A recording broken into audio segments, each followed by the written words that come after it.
Hey everybody, I wore my You're Never Behind shirt today to remind you that your healing journey is happening exactly on schedule.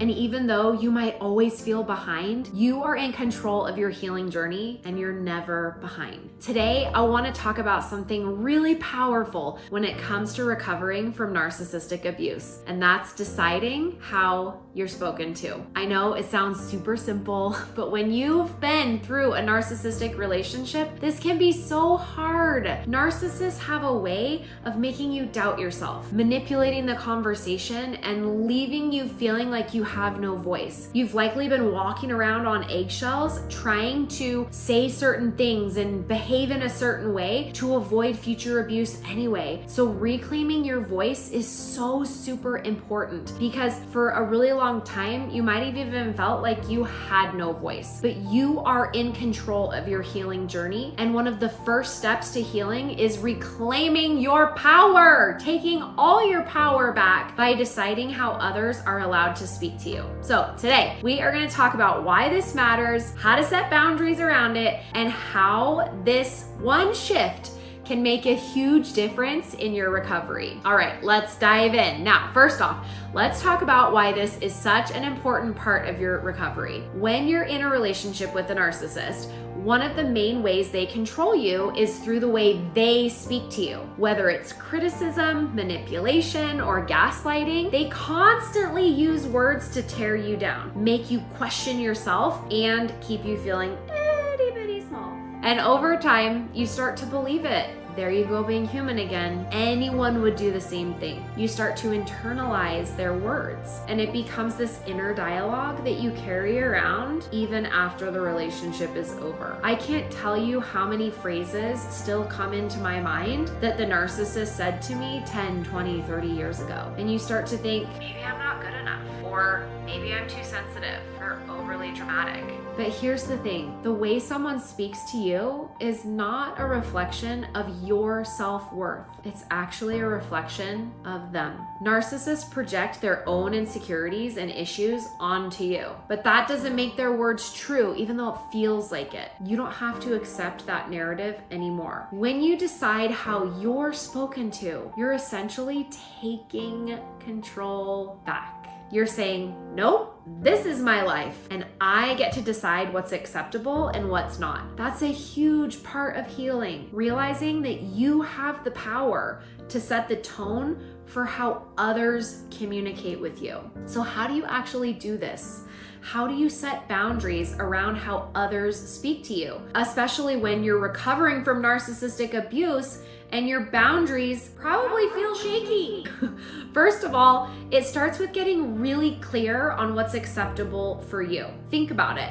How do you want people to talk to you? Do you want to be spoken to with kindness, with respect, with patience? Write it down if you have to. Get super clear on what your standard is. And what really worked for me was just being aware of my nervous system. In the beginning, I couldn't quite put my finger on how I wanted people to talk to me because I felt like I had no idea. And so instead, what I did is I just decided that if my nervous system was triggered, then it wasn't the way I wanted someone to talk to me. Once you know your standard, even if it just starts by a feeling of your nervous system being triggered or at peace, you can start communicating it. Now, here's the tricky part. This isn't about demanding that people change how they talk to you, because we can't control the humans. I think you know that by now after being with a narcissist. This isn't about demanding that other people will behave in a certain way so you can feel better. That only leaves us feeling less in control and giving our power away to everyone else, because it hinges how you feel on something outside of you. And that's just never going to be sustainable or even work, right? It's about telling people that you will and won't accept such and such behavior. For example, if someone raises their voice or starts being condescending, you might say something like, I'm not okay with being spoken to like that. If this continues, I'm gonna step away from the conversation. You might be tempted to say, until you can talk to me like a grown-up. No, then you're trying to control the humans. And then that's being manipulative at its core anyway, which you're not a manipulative person. It's simple, direct, and firm. You're not asking for permission. You're setting a boundary, and here's the key. You've got to enforce it. If someone crosses that line, you follow through and remove yourself from the situation. You're showing people that you're serious about how you're treated and you're not going to tolerate that disrespect. It's about honoring and self-love. It's about you deciding that you love yourself enough that you're not going to be treated that way. And I know it's hard. Baby steps. Baby steps. Take one little stance here, and that will build you up so you feel a little bit stronger to take another stance here. And then that will build you up to feel a little bit stronger and take another stance here. And then one day you'll look back and you'll be like, oh my gosh, look at what I just did. The second that I feel abuse from someone, I shut it down and move on. This happened to me. It took 3 years of taking little baby steps. And now the minute that I see it, I don't even start shaking or get triggered. It's just simply, this is not okay. And moving forward, if you do this again, I'm done. I won't tolerate it. Now, let's be real. When you start setting boundaries like this, you might get some pushback, especially from people who are used to walking all over you, like a narcissist. They might try to argue, guilt trip you, gaslight you, confuse you, or even escalate the situation to make you feel badly for speaking up. That's totally normal. Narcissists in particular hate losing control. So when you start standing up for yourself, they might try even harder to regain control. They will likely try to control other people, like friends or family, to try to control you through them. But here's where your strength comes in. You don't have to engage with them. You don't have to explain or justify your boundaries. When they push back, hold your ground. You repeat your boundary if you need to, but you don't get sucked into their drama. This doesn't mean that you have to text them immediately when they start trying to manipulate people around you. What I like to do when this has happened to me is I will just say, I'm so mad at them. I can't believe they're doing that. Look what they're doing. They're trying to control me because they can't control me. So they're trying to control her. And then I'm like, oh, I want to text them. I want to cuss them out. I want to just put them in their place. I want to tell them what they're doing is wrong. And I let that out, have a little tantrum for like 30 seconds with myself, and then I'm like,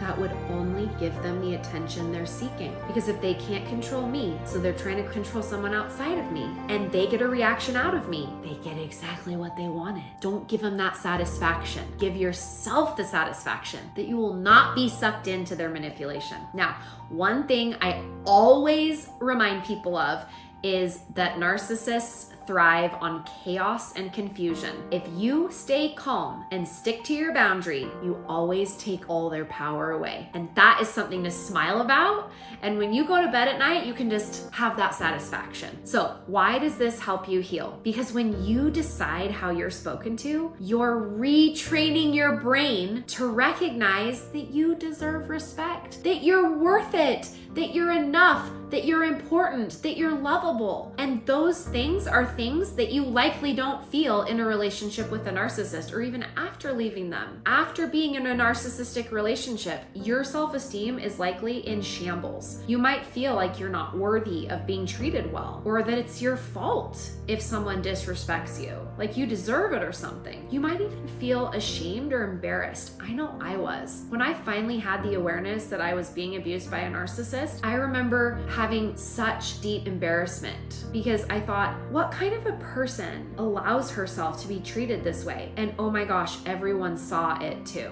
Then I just felt even more worthless because I thought, well, it must be someone that is like nothing that would allow that. But here's the truth. None of that's actually true. You are worthy of being spoken to with kindness, respect, and consideration. And the only thing that all survivors of narcissistic abuse have in common is they were available to the narcissist to abuse. Every time you enforce a boundary around how you're treated, you're reinforcing that belief. You're telling yourself, I'm worth more than the way that person is speaking to me. And over time, that self-respect is gonna start to build up. And then you'll probably start questioning if you are a narcissist too.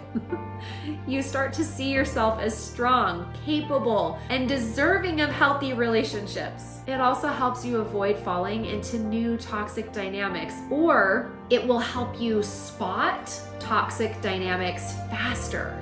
And every single time you spot it and eliminate that relationship from your life, the more trust you're gonna build with yourself and realize, I've got me. No matter what comes my way, I've got me, and I know that I'm gonna be okay and know how to take care of myself. Once you've been through narcissistic abuse, you become more aware of how people treat you, and you're less likely to tolerate red flags early on. You're essentially reprogramming your mind to expect better and to only accept communication that aligns with your new healthy boundaries. So let's recap. Recovering from narcissistic abuse isn't just about moving on. It's about reclaiming your power, taking it all back. And one of the best ways to do that is by deciding how you are spoken to. Get really clear on what's acceptable, communicate your boundaries, and enforce them, no matter what. And remember, this isn't just about protecting yourself from toxic people. It's about teaching yourself that you're worthy of respect. Every time you stand up for how you're treated, you're taking one step closer to full recovery. If you found this video helpful, don't forget to give it a thumbs up and hit the subscribe button for more tips on healing and reclaiming your power. And hey, if you've set boundaries around how people speak to you, let me know in the comments. I'd love to hear your stories and how it helped you in your recovery. Thanks for watching. I'll see you in the next one.